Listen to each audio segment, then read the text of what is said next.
Welcome to English Podcast for You. I'm Maria, and I'm so excited to have you here. Whether you're just starting to learn English or looking to improve your skills, you're in the right place. Don't forget to subscribe, like, and hit the notification bell so you never miss an episode. Let's learn together and make English fun and easy. Hello, beautiful people. Welcome back to another episode. Today, I want to share a story that many of you might relate to. It's about someone who had a very common problem. She could understand English well, but when it was time to speak, she felt completely stuck.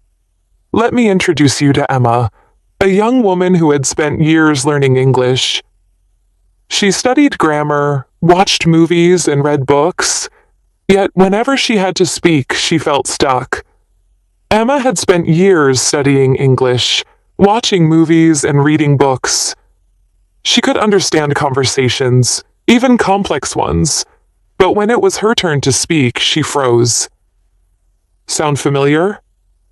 If you're in the same boat, keep listening, because today I'll share Emma's story and the powerful lessons she learned.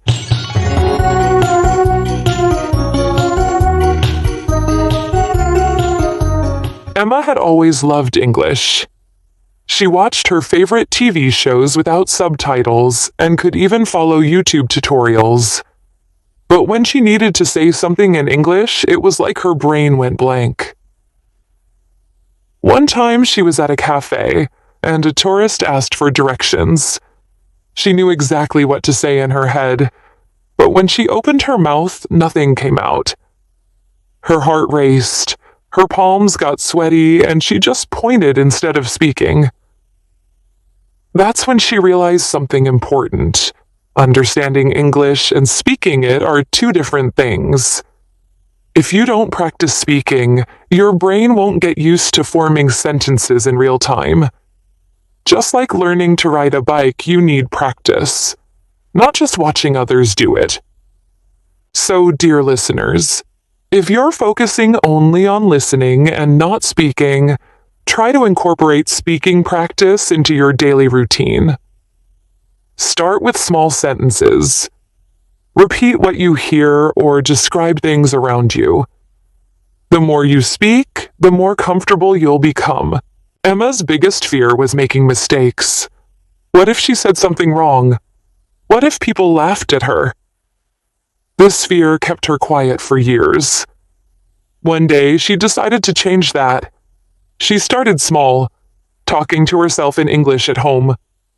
She described what she was doing. I am brushing my hair. I am making tea. At first it felt silly, but slowly words started coming more easily. She discovered that talking to herself was one of the best ways to break the fear of speaking. The more she did it, the more natural it felt. So please don't let the fear of mistakes stop you. Every mistake is an opportunity to improve. Embrace it. Try speaking out loud even if you're alone and allow yourself to make mistakes. Over time, you'll notice how much more natural it feels to speak. Emma knew she needed real conversations, so she joined a language exchange app. She met Jake, a friendly native English speaker who wanted to learn her language too. At first, she only typed messages because she was too nervous to talk. But Jake encouraged her to try voice messages. The first time she sent a voice message, she replayed it 10 times before hitting send. But guess what? Jake didn't care about her mistakes. He understood her and replied with encouragement. That's when Emma realized how helpful it is to find someone to talk to, even if it's just online. A language partner, tutor, or even a speaking club can help you gain confidence. The more you talk, the easier it gets. Find a language partner or join a speaking group. Speaking with others helps you build confidence and gives you a safe space to make mistakes without judgment. Whether it's online or in person, having someone to talk to can make all the difference. Emma realized that part of her problem was that she always translated in her head before speaking. This made her sentences slow and unnatural. So, she started thinking in English. Instead of translating, "I need to buy groceries," she trained her mind to think directly in English. Over time, this helped her speak more fluently without pausing too much. She found that stopping translation and thinking directly in English made a huge difference. When she saw something, she named it in English.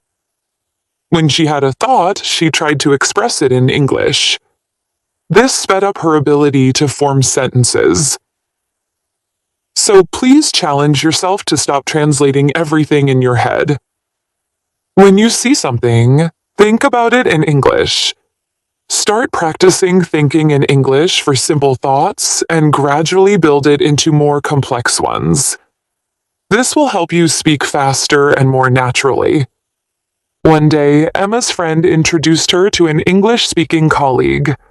Instead of panicking, she reminded herself, "I don't have to be perfect. I just have to communicate." She took a deep breath and started talking. She made mistakes, yes, but the person understood her, and that was the most important thing. That's when she realized that communication is more important than perfection. Nobody speaks perfectly all the time, not even native speakers. Expressing your ideas matters more than speaking flawlessly. Remember, communication is more important than perfection. It's okay to make mistakes as long as you get your message across. When you're speaking, focus on expressing your thoughts, not on speaking perfectly. One of the easiest ways to start speaking English is by using simple phrases. Instead of worrying about long, complicated sentences, focus on short and clear expressions.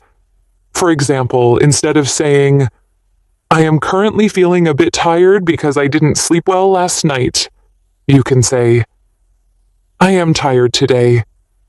I didn't sleep well." Simple sentences make communication easier and help you gain confidence.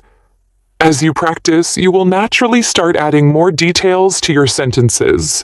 So, dear listeners, Emma's journey shows us that understanding English is only half the battle. To speak fluently, you need to practice, make mistakes, and push past your fear. Speaking is not about perfection. It's about connection. If Emma can do it, so can you. Here are some of the key takeaways from her journey. First, speaking is a skill, just like riding a bike. You need practice, not just knowledge. Second, speak out loud even if you're alone. Describe your day, your actions, or even talk to yourself in the mirror. Third, find a language partner, a tutor, or join a speaking club to have real conversations. Fourth, stop translating everything in your head. Train your brain to think in English. Fifth, remember, communication is more important than being perfect. Mistakes are part of learning. Emma's journey wasn't easy, but step by step she overcame her fear. And you can too. If you can understand English, you're already halfway there. Now, it's time to train your speaking muscles. So, speak every day. Don't be afraid of mistakes, and have fun with the process. If you have any problems or need help with speaking English, feel free to let me know in the comments. I'm here to help you. Until next time, keep learning, keep speaking, and remember, you are amazing. Bye for now.